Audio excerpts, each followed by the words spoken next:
Welcome to Carp and Denim. We're happy to have you here, and we hope you're doing well. And if not, we hope we'll be doing well real soon.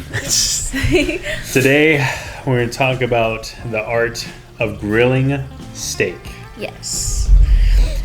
He is very, very good at making a very nice, juicy, flavorful steak. And we made it recently, and we wanted to show you guys how we did it. So. I would like to preface, that's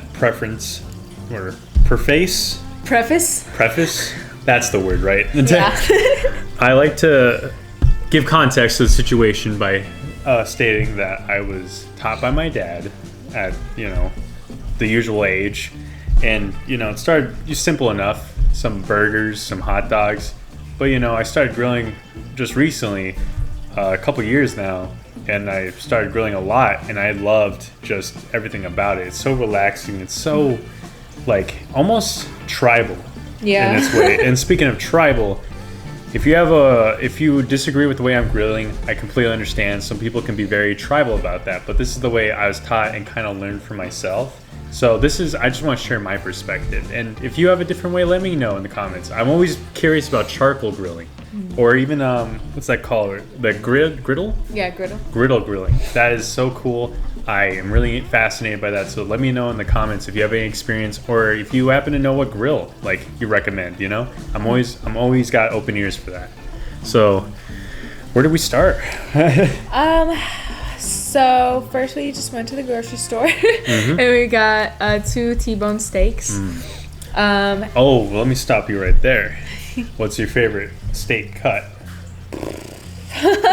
I don't know. I honestly really don't mind T-bone steak. And I don't know. I'm not super what's it called? Picky? Yeah, I'm really not super picky. I think as long as there's really good flavor, the texture doesn't really bother me too much. It can be a chuck roast, or it can be Wagyu is really good. Oh, wow, very diverse. But it doesn't have to be like that for me to enjoy. I just, as long as it has good she's flavor. pricey, guys. She's real pricey.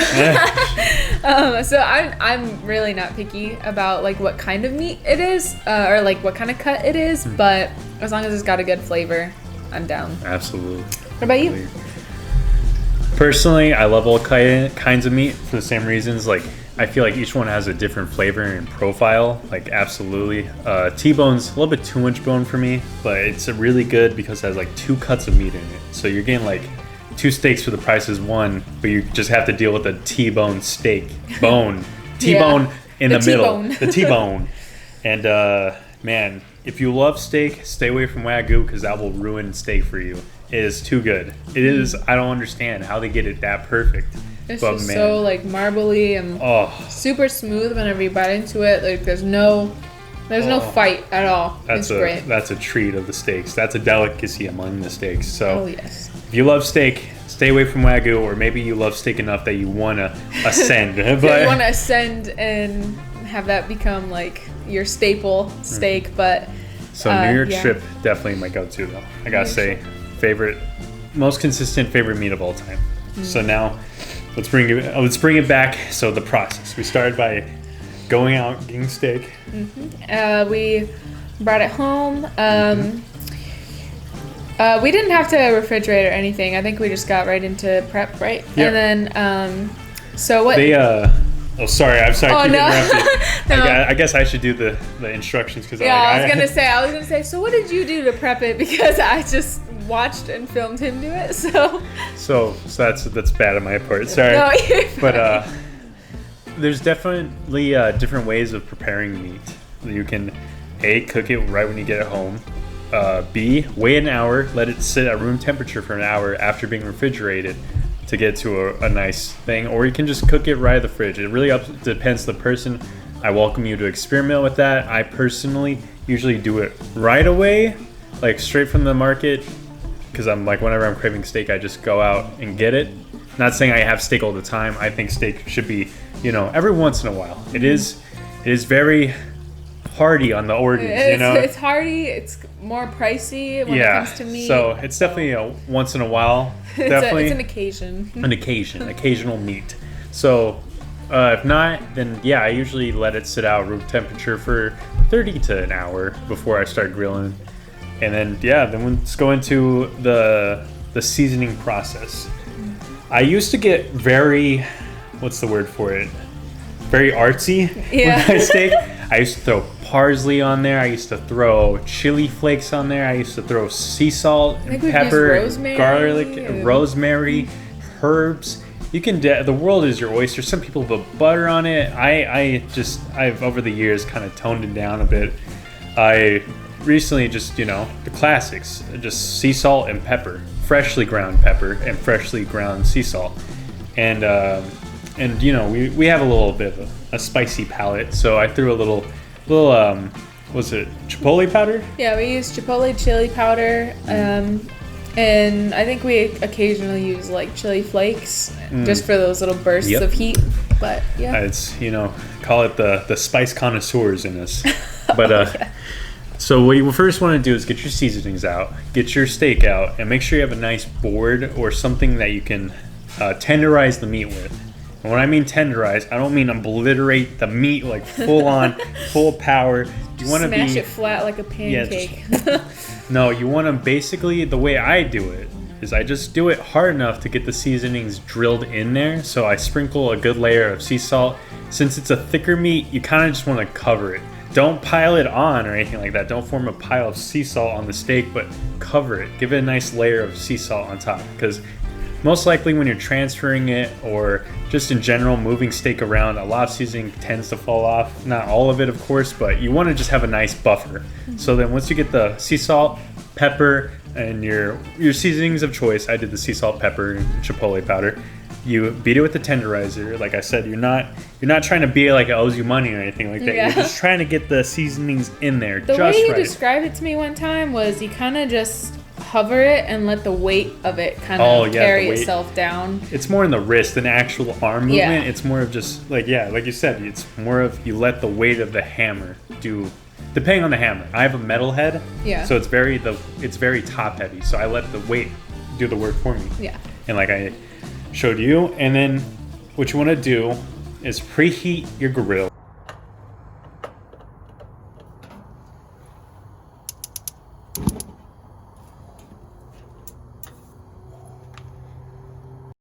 While you're seasoning your meat, and let it get to a range of about 425 to 450, around that, because that's about a good searing temperature. So once you season all the meat you're gonna grill, you're gonna take it to your grill. I have a 5-burner gas grill from Char-Broil. I've only worked with gas grills, so if you work with charcoal, let me know. If you worked with a griddle, also let me know, because I'm interested in different methods of cooking.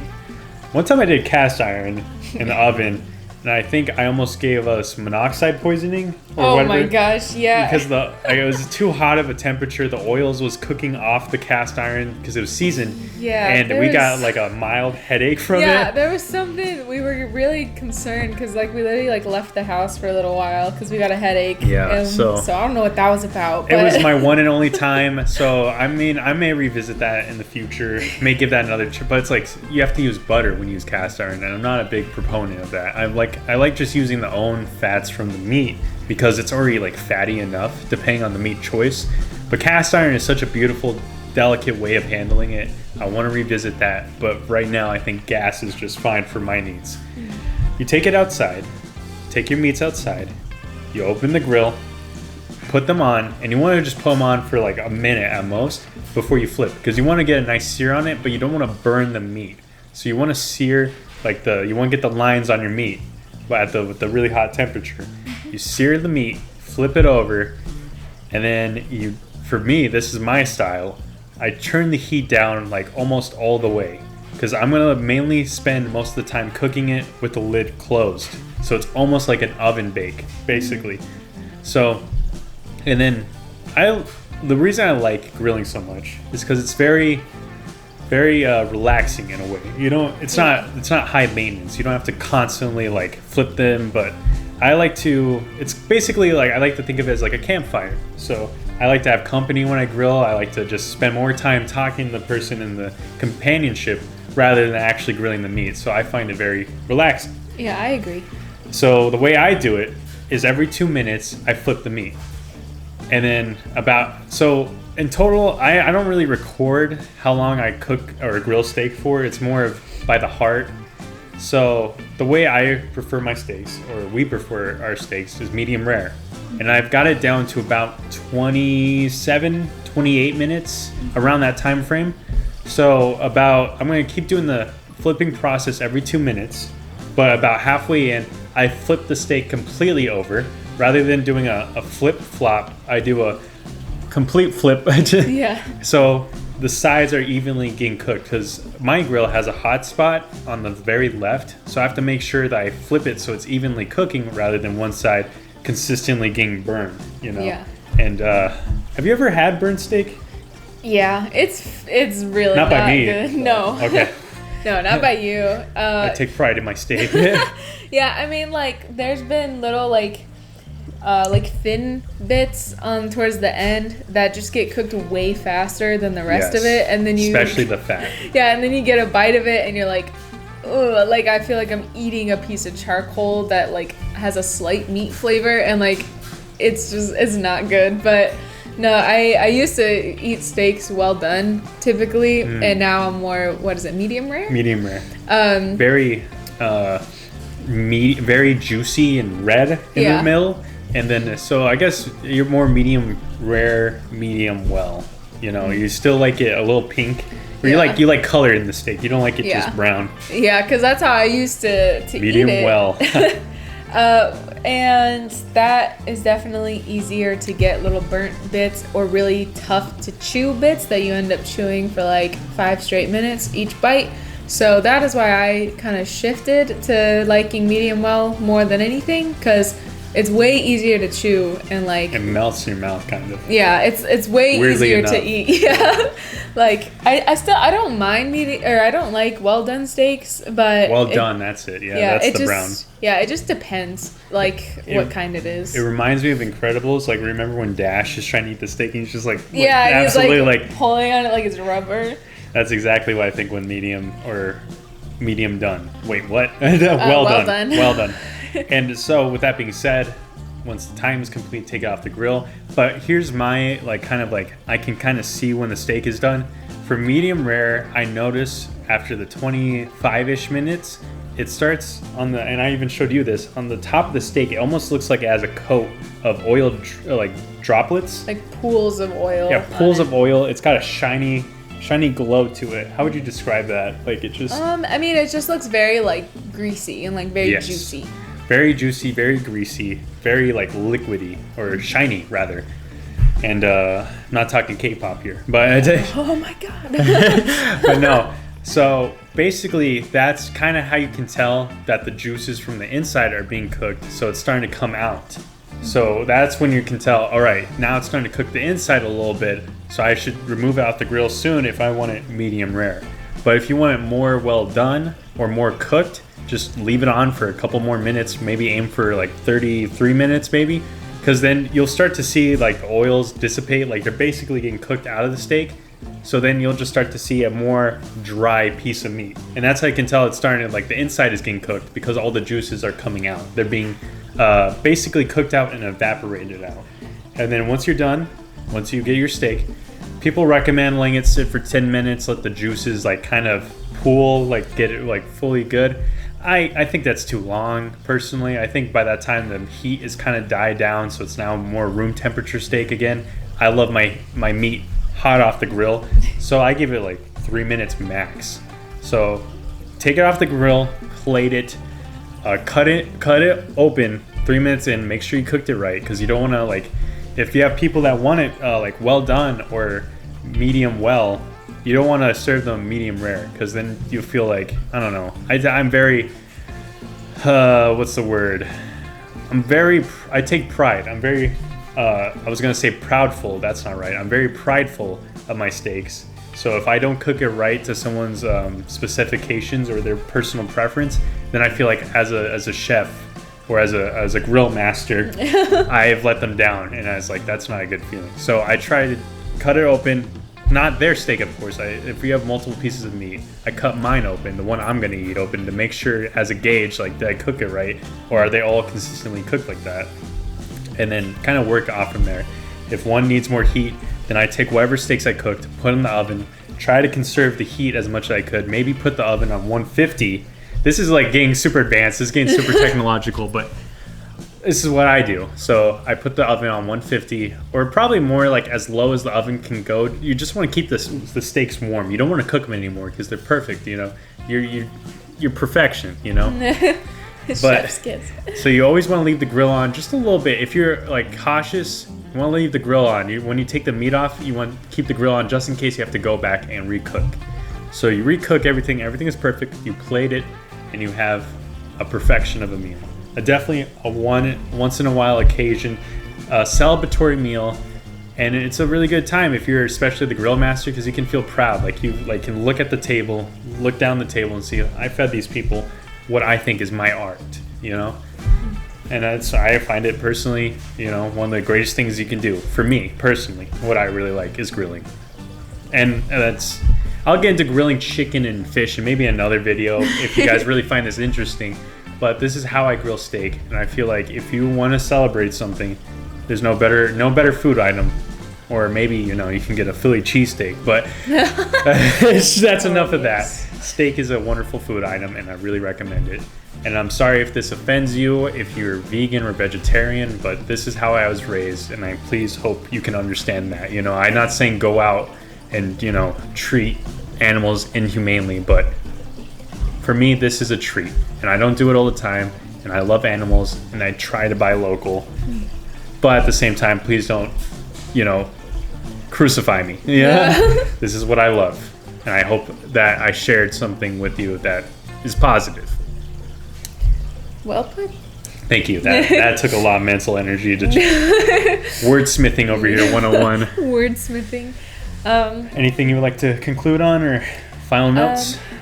The steak was delicious. It was very, very flavorful, very juicy, and yeah, I mean, it's always a nice treat to have like a very what's it called? A very well thought, like, passionate meal, if that makes sense. Like somebody that put a lot of pride and like effort into a meal, and it definitely shows through the flavor and everything. And this method shows like it doesn't take like a million marinades and seasonings to make something taste really good. Obviously those make some great steaks with some great flavor, but this is just a very nice, I don't want to say simple, but nice, easy, you know, simple seasonings that are non-offending, that overall just bring out all the flavors in the steak, and I just think it came out very delicious. So thank you for a wonderful meal. No, thank you for enjoying. But yeah, that's it for me. Thank you for your time and attention. I hope we gave you some information to learn from today, and if not, I hope we gave you perspective at least. Thank you for your time, and until next time, take care. Take care. Bye-bye. Bye-bye.